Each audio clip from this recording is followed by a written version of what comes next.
Durante la Seconda Guerra Mondiale, nei cieli del Pacifico, un nome era noto a tutti: Hiroyoshi Nishizawa. Con un notevole record di oltre 87 successi aerei, è considerato il pilota di punta del Giappone, un aviatore la cui abilità sembrava straordinaria. Ma chi era davvero l'uomo dietro la sua fama? Come ha fatto un giovane di campagna, spesso malato e dall'aspetto fragile, a diventare un'icona dei cieli? Questa è la storia di un giovane dalle umili origini che divenne uno dei piloti più abili del suo paese, la cui vita fu tanto notevole quanto tragica. Se puoi, indossa le cuffie, mettiti comodo e chiudi gli occhi. Stai per ascoltare un viaggio incredibile, tra verità storiche, misteri irrisolti e l'estrema resistenza dell'animo umano. Cominciamo. La storia di questo pilota inizia lontano dai campi di battaglia, in un tranquillo villaggio di montagna nella prefettura di Nagano. Nato il 27 gennaio del 1920, Hiroyoshi Nishizawa era il quinto figlio del direttore di una fabbrica di sake. La sua infanzia non lasciava presagire nulla di eccezionale. Finiti gli studi, come tanti ragazzi della sua età, trovò lavoro in una fabbrica tessile. Il suo destino sembrava scritto: una vita di duro lavoro e poche prospettive. Ma nel giugno del 1936 un pezzo di carta cambiò tutto. Un manifesto di reclutamento della Marina Imperiale per piloti della riserva catturò la sua attenzione. Era la via di fuga che cercava, l'opportunità di afferrare un sogno che forse non sapeva nemmeno di avere. Contro ogni previsione, Nishizawa superò le dure selezioni. L'addestramento era impegnativo, pensato per forgiare non solo piloti, ma guerrieri d'acciaio. All'inizio non era certo un allievo prodigio. Completò il corso nel marzo del 1939, classificandosi 16° su 71. Un risultato buono, ma non eccezionale. Nulla, in quel momento, lasciava presagire che sarebbe diventato una leggenda. Prima che il conflitto esplodesse nel Pacifico, servì in diverse unità aeree, affinando le sue abilità e preparandosi, senza saperlo, a entrare nella storia.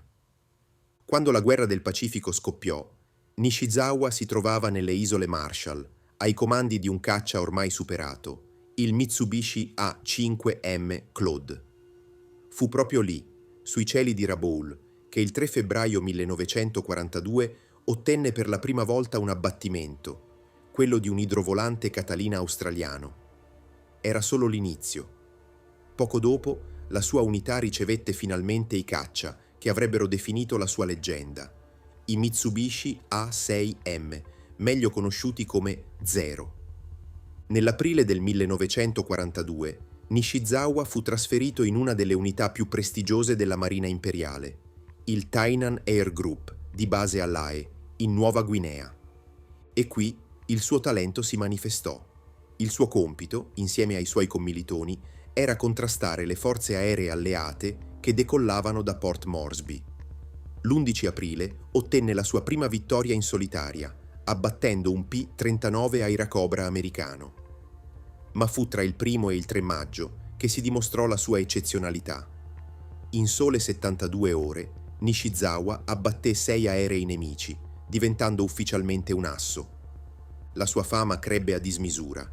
Furono i suoi stessi compagni, osservando la sua abilità in combattimento, a dargli il soprannome che lo avrebbe contraddistinto per sempre: il Diavolo.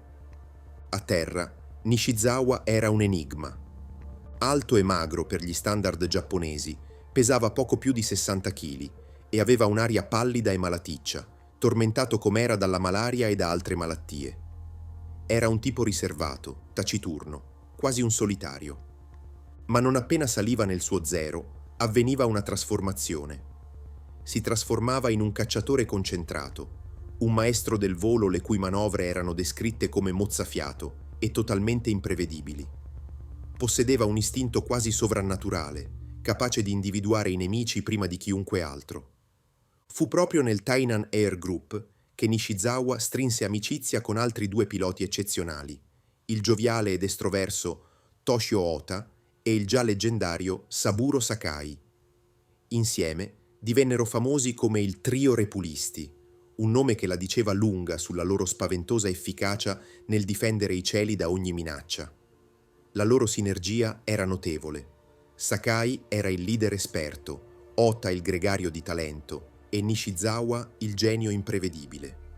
Un episodio in particolare li ha resi celebri, un episodio che racconta tutta l'audacia quasi folle di Nishizawa.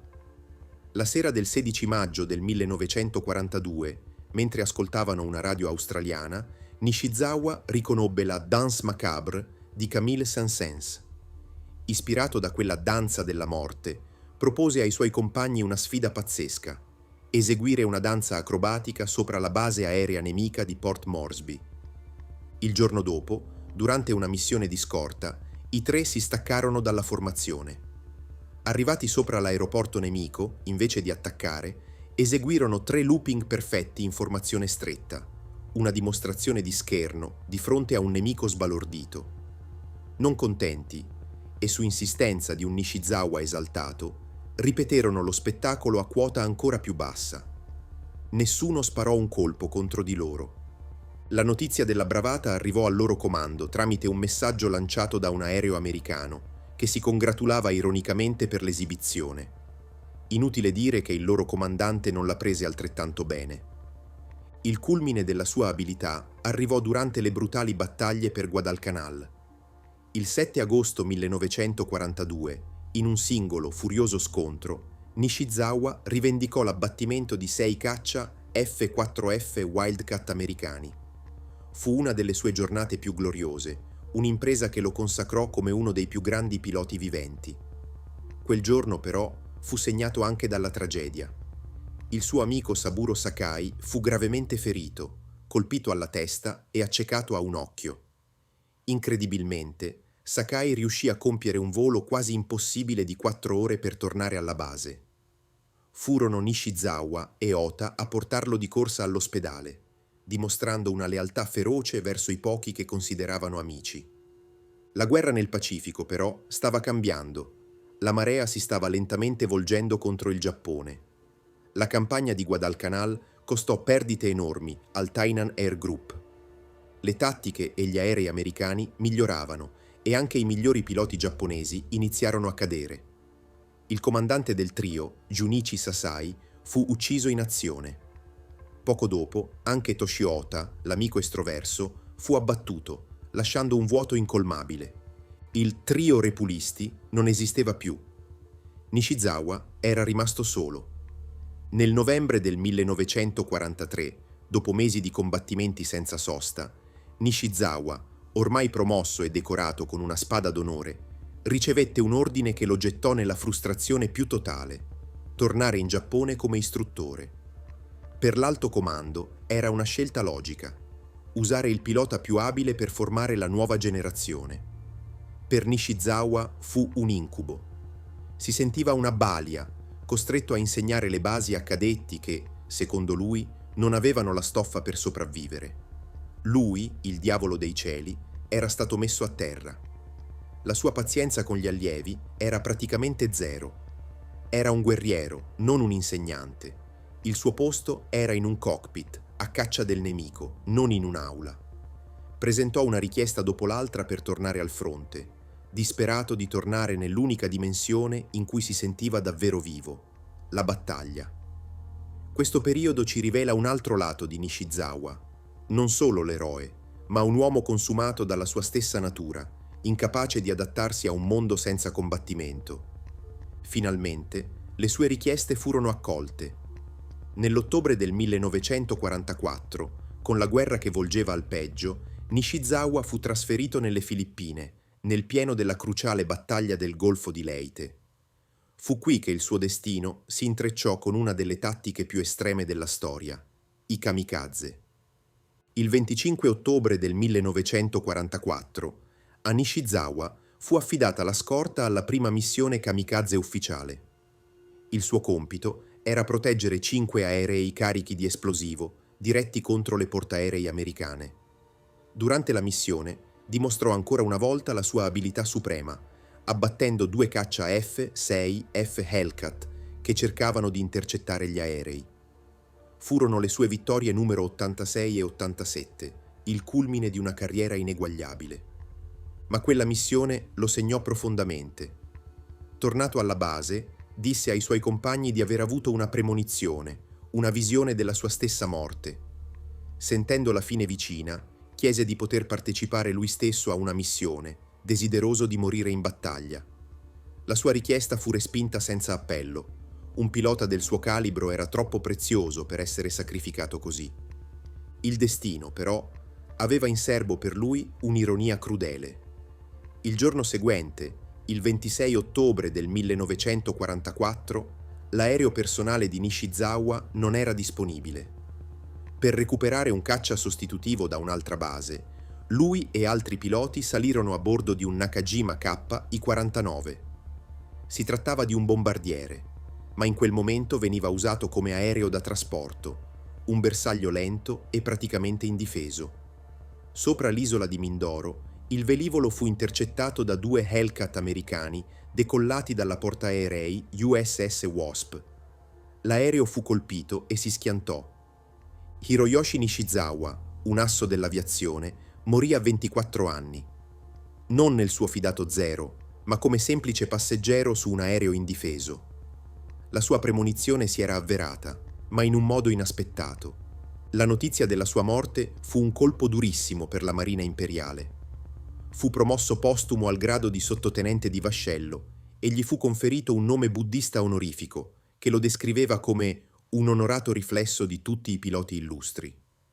Ma che cosa ci resta, oggi, di Hiroyoshi Nishizawa? Con 87 vittorie confermate, anche se alcune fonti non ufficiali parlano di oltre 100, rimane il più grande asso dell'aviazione giapponese. Ma non era solo un numero, era un artista del combattimento aereo, un pilota il cui genio istintivo lo rese una vera forza della natura.